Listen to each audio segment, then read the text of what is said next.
Ada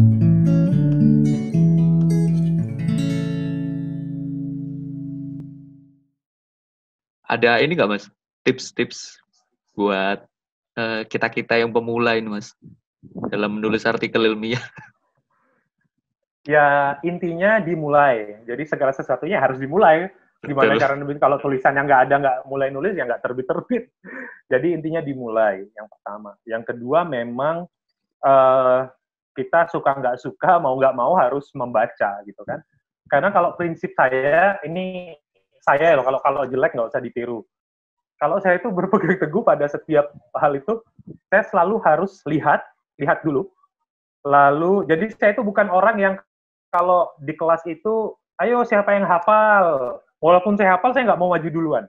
Saya harus lihat orang dulu maju. Paling nggak nomor 2 lah saya maju. Karena dari situ saya bisa tolak ukur, saya bisa nih gitu. Itu kalau saya. Nah, jadi saya harus lihat dulu nih. Jadi saya harus lihat hasil penelitian yang terbit gitu kan di jurnal-jurnal itu. Saya harus baca dulu. Ini sebelum nulis, saya biasanya membiasakan baca dulu. Dulu memang sulit banget waktu di awal. Tapi sekarang akhirnya terbiasa dan menjadi hobi malah. Hobinya kalau kata adik saya itu kita yang baca jurnal aja susah kok, ini hobinya baca sama nulis artikel jurnal gimana katanya. Nah akhirnya kesini jadi hobi. Jadi kayak nggak baca 2 hari itu kayak tersiksa banget saya kalau nggak baca itu nyari otak-ngutik jurnal gitu loh. Walaupun cuma ngeliat gitu, kayak adem hati. Nah itu yang pertama. Yang kedua, saya sering kali meniru. Jadi lihat, tiru, terakhir kembangkan. Aku pernah dengar itu Mas. Ada prinsip amati, tiru, modifikasi. Ya, modifikasi. Ya, modifikasi atau kembangkan. Nah, jadi kayak gitu kalau proses yang saya jalani selama ini. Jadi saya hanya melihat, meniru, dan mengembangkan dari tulisan-tulisan yang sudah terbit di jurnal itu. Jurnal yang kita tuju. Ya, tinggal menyesuaikan isinya ya hasil penelitian saya gitu kan. Yang saya sudah lakukan bersama tim teman-teman. Nah, jadi ini rahasia dapur ya saya buka ya. Tapi nggak apa-apa. Khusus untuk subscribers-nya Rajih. Waduh. Gokil. Jadi yang kedua, itu yang kedua tadi, saya, dan juga ini untuk teman-teman, saya sarankan untuk lingkungan, menjaga lingkungan. Kalau memang teman-teman serius ingin berkecimpung di dunia publikasi dan perjurnalan itu, ya jaga lingkungan. Lingkungan ini ya koneksi dan lain-lain. Nah, karena dari sini nanti kita bisa membentuk partnership untuk publikasi. Jadi menerbitkan tulisan itu memang kita nggak bisa sendiri sebenarnya. Jadi kita harus ada juga kolaborasi, kerjasama. Ya, jadi dari situ kita bisa kembangkan keilmuan lagi. Gitu. Nah, jadi misalnya, tapi ini memang agak susah juga untuk menemukan yang satu visi. Tapi seiring berjalannya waktu dengan bergabungnya kita di komunitas-komunitas di bidang kita, misalnya Raji di sosiologi, itu kan pasti ada kan semacam komunitas akademik di bidang sosiologi ya, yang spesifik lagi sosiologi apa misalnya, agama atau apa. Nah itu kan pasti ada. Nah itu dijaga. Nanti bisa kolaborasi, publikasi bareng. Nah itu yang harus dijaga memang benar-benar. Nah yang ketiga, ya, seperti yang saya bilang tadi, untuk membuat research question, kadang memang, apalagi saya di bidang pendidikan, hal yang praktek ya istilahnya, aplikatif gitu loh, yang dilaksanakan di kelas, di lapangan, sistem manajemen dan lain-lain. Nah, terkadang memang kita udah mentok tidak ada ide untuk membuat satu kajian riset itu. Nah, kalau yang saya kerjain ini selama di kuliah di USM, 3 tahun terakhir ini, jadi kan sampai sekarang saya sudah nerbitin 20 karya ilmiah yang sudah terbit, baik itu bentuk buku, artikel, proceeding, 20. 5 siap terbit tahun ini insya Allah, jadi 25. Dan yang lagi dikaji, sekarang 7, ada 7. Aduh, banyak nah, banget. Jadi itu, itu semuanya tidak serta-merta terjadi. Jadi tidak kayak tiba-tiba ada, dan lahan penelitian itu tidak serta-merta ada. Nah, jadi yang saya lakukan ketika saya udah mentok, ini nggak ada yang mau dikaji, ini saya nggak ada masalah, saya buat masalahnya. Nah, itu yang mungkin teman-teman nggak tahu nih, baik apa enggak, teman-teman silahkan kaji sendiri. Kalau baik ya silahkan ikuti, kalau nggak usah. Gitu. Kalau ngawur kan kira-kira nggak usah. Nah, jadi misalnya saya kan kajian saya pelajaran pengembangan desain dan material development sama English language teaching untuk pembelajar bahasa Inggris sebagai bahasa asing di Indonesia. Nah, sedangkan di Malaysia ini kan mereka second language, bahasa kedua.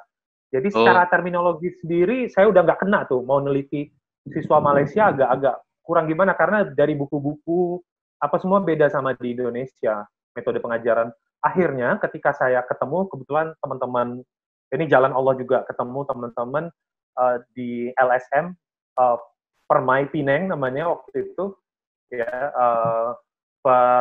Pertubuhan Masyarakat Indonesia Pulau Pinang, Malaysia. Mereka banyak bersentuhan dengan teman-teman pekerja asal Indonesia, masyarakat Indonesia yang ada di Malaysia, di bidang sosial.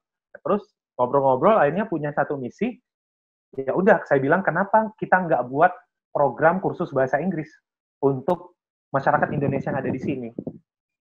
Nah, tujuan saya adalah saya untuk ngerjain penelitian saya itu untuk buat artikel. Nah, jadi itu kan nggak ada sekolah Indonesia kan ya di Pinang nggak ada gitu kan, yang belajar bahasa Inggris orang Indonesia nggak ada. Akhirnya ya udah saya buat aja kelasnya gitu kan dari teman-teman pekerja ini. Alhamdulillah sampai sekarang keterusan gitu kan, udah angkatan ke-7 dan sudah 5 karya penelitian yang saya hasilkan dari itu tadi. Dan itu masih akan berlanjut. Jadi ini masalah yang dibikin ini, Mas?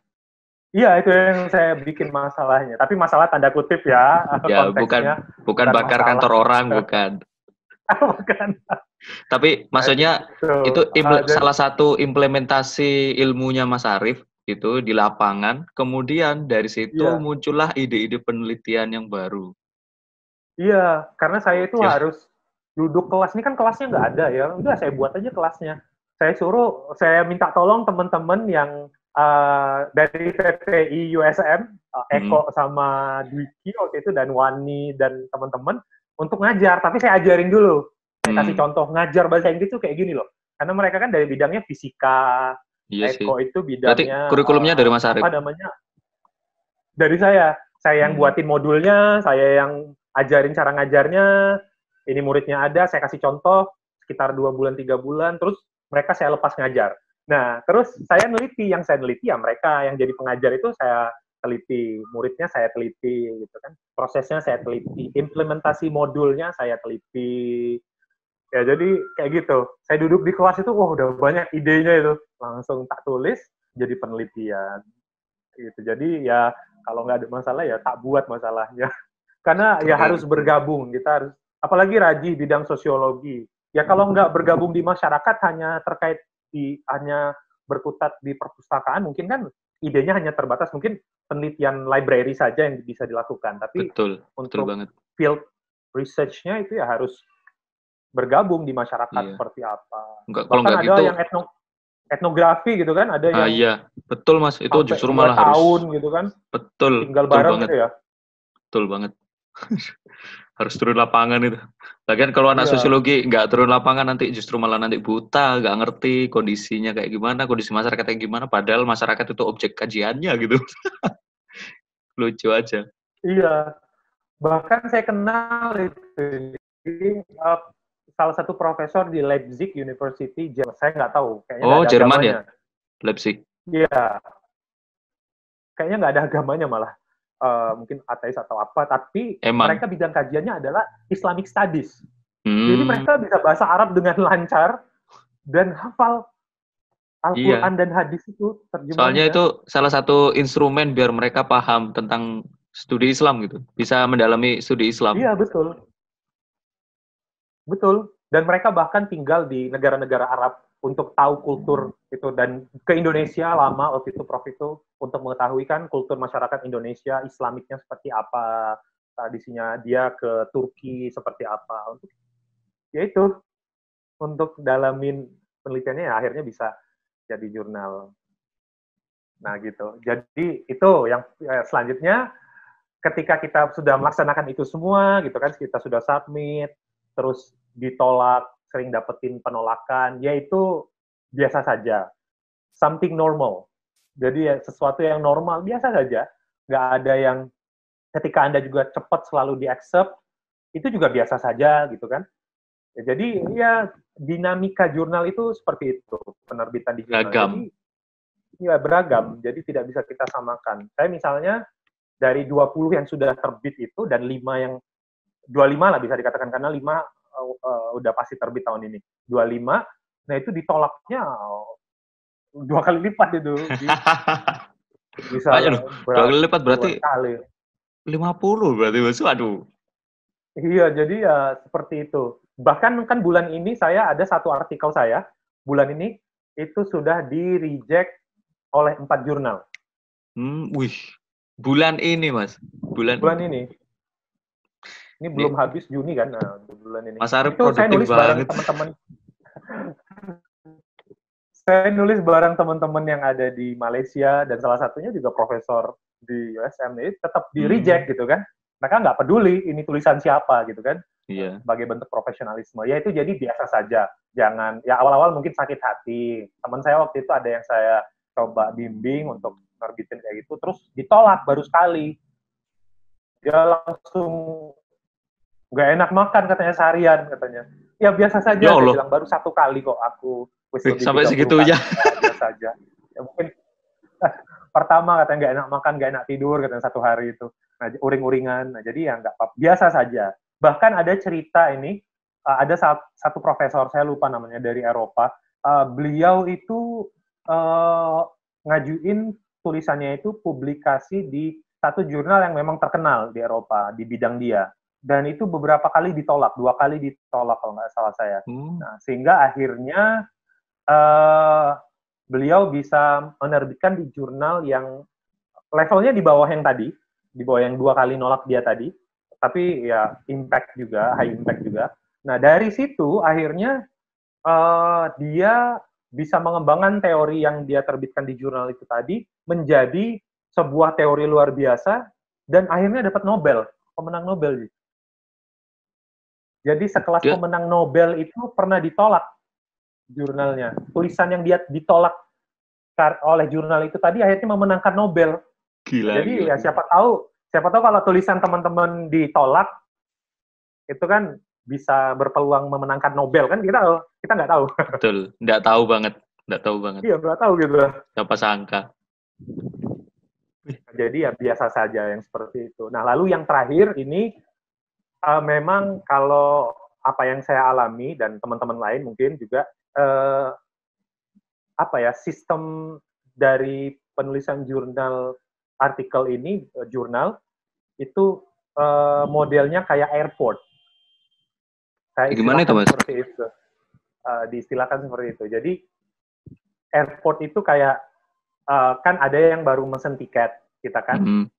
Baru mesen tiket itu berarti baru menulis, sudah proses menulis jurnalnya, mungkin proses penelitian lah. Kalau kita baru merencanakan mau pergi, itu berarti kita merencanakan mau melaksanakan penelitian. Terus kita sudah di bandara, ini siap landing nih. Nah, berarti jurnalnya ini udah siap disubmit. Nah, lalu udah ada yang take off, gitu kan? Udah siap, sudah take off. Nah, berarti ini jurnalnya udah disubmit. Tulisannya udah disubmit di jurnal. Nah, lalu sudah ada yang kembali lagi pesawatnya. Nah, berarti itu udah publish. Sudah landed. Udah publish. Nah, jadi kan itu sih perputarannya seperti itu. Jadi misalnya di bandara sekarang, kan juga saya udah ada 2. Nggak bisa diem gitu ya, di bandara. Sibuk ya ininya, aktivitas di bandara ya. Betul. Nah, jadi seperti saya, misalnya 20 ini sudah terbit, itu sudah landed istilahnya kan. Nah, lalu yang 5 ini sudah siap terbit. Nah, itu berarti sudah terbang menuju landed, sudah bentar lagi nyampe gitu loh. Nah, terus ada ada 3 yang lagi review, itu berarti lagi terbang tuh, sudah submit. Nah, terus ada yang 2 ini sudah hampir selesai penulisannya. Nah, berarti itu sudah siap boarding gitu. Ada yang masih proses nulis 2. Nah, itu berarti sudah di bandara tapi belum berangkat. Belum berangkat. Masih mau boarding. Iya, masih mau boarding gitu. Bisa jadi delay. Oh iya, betul. Iya. Apalagi delay on air gitu kan, misalnya kan delay, selalu delay gitu. Delay on air. Oh, nggak boleh nyebut merek ya? Wah, aduh iya. Aku juga ikut nyebut merek ini. Apa? Nah, jadi kurang lebih seperti itu, ini bercanda aja. Nah, tapi kayak gitu kurang lebih ininya. Nah, jadi selalu sibuk. Kalau paling tidak sih, kalau menurut saya 1 semester kalau seorang akademisi itu paling enggaknya lah 1 tahun lah mungkin. 1 tahun itu ada 1 publikasi ilmiahnya. Apakah itu bentuknya jurnal, proceeding, apakah buku gitu. Setahun Nah, ya, kalau Mas? jurnal, ya itu paling tidak, paling inilah, paling dikit lah. Nah, apalagi kan jurnal itu juga sudah menjadi semacam rujukan utama sekarang untuk penulisan skripsi, disertasi, tesis, karena dia update-nya cepat gitu. Kalau buku kan ya agak lama gitu kan. Betul. Kalau jurnal ini kan dinamis, dia cepat, isunya itu cepat sekali. Iya. So, Sehingga memungkinkan perkembangan pengetahuan itu lebih banyak, lebih cepatnya munculnya dari jurnal-jurnal gitu daripada di buku. Iya. Tapi memang ada juga ini cerita yang dari teman-teman penulis ini, ada memang 1 jurnal yang dianggap tulisan di jurnal itu yang dianggap biasa saja. Jadi biasa saja. Dia sudah terbit, ya kan, terbit biasa sudah oke, senang. Nah, tapi memang impact dari jurnal itu, hasil penelitian di jurnal itu memang hanya tidak begitu dibutuhkan saat ini ketika terbit. Nah, ketika 5 tahun yang akan datang, itu Baru jurnal dipakai. itu menjadi rujukan yang luar biasa. Iya ya. Bisa jadi kayak gitu ya, Mas ya. Bisa jadi kayak gitu ya. Bahkan mungkin 10 tahun ke depan itu baru menjadi satu rujukan yang utama gitu kan. Itu bisa jadi seperti itu ya. Jadi dinamikanya seperti itulah kalau di dunia perjurnalan. Ngeri.